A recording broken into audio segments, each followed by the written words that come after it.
क्या आप समृद्ध बनना चाहते हैं? क्या आप फाइनेंशियल फ्री होना चाहते हैं? और क्या आप पैसे के खेल को समझना चाहते हैं? जब तक हम पैसे के खेल को नहीं समझेंगे ना, तब तक हम समृद्ध नहीं बन पाएंगे।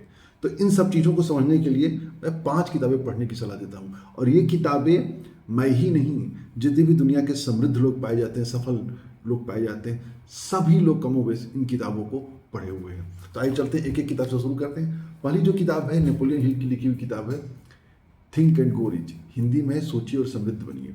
ये क्या बताती है? समृद्ध बनने की तीव्र इच्छा अंदर जागृत करती है। कहते हैं ना कि if why is clear how is easy.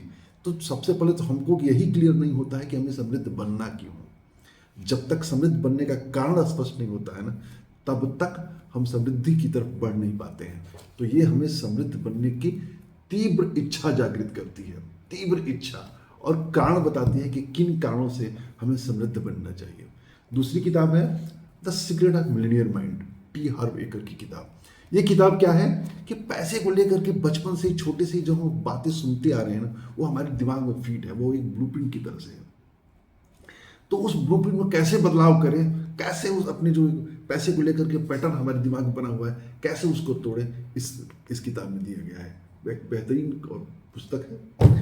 तीसरी किताब है बेबीलोन का सबसे अमीर आदमी, रिचेस्ट मैन इन बेबीलोन। इसमें क्या बताया गया है कि इनकम, सेविंग और इन्वेस्टमेंट के कुछ फंडामेंटल्स रूल दिए गए हैं, जिसको फॉलो करके हम जितना पैसा कमाते हैं उसी में समृद्ध बनने के रास्ते पर चल सकते हैं।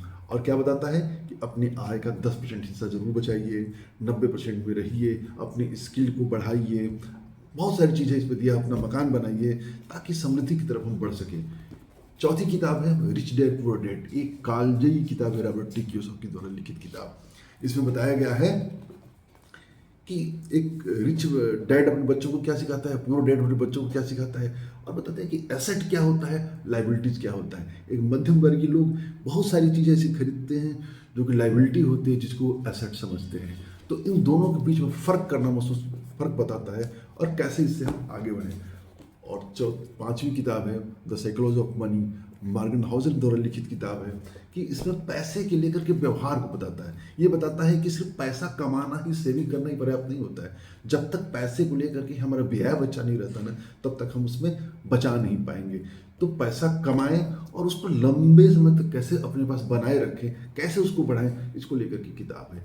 तो मेरी सलाह ये होगी कि इनसे आपसे कौन सी पुस्तक पढ़े हैं, और इस पुस्तक पढ़े तो उसमें से आपने क्या सीखा है, अपने कमेंट में जरूर बताइए। जय हिंद, जय भारत।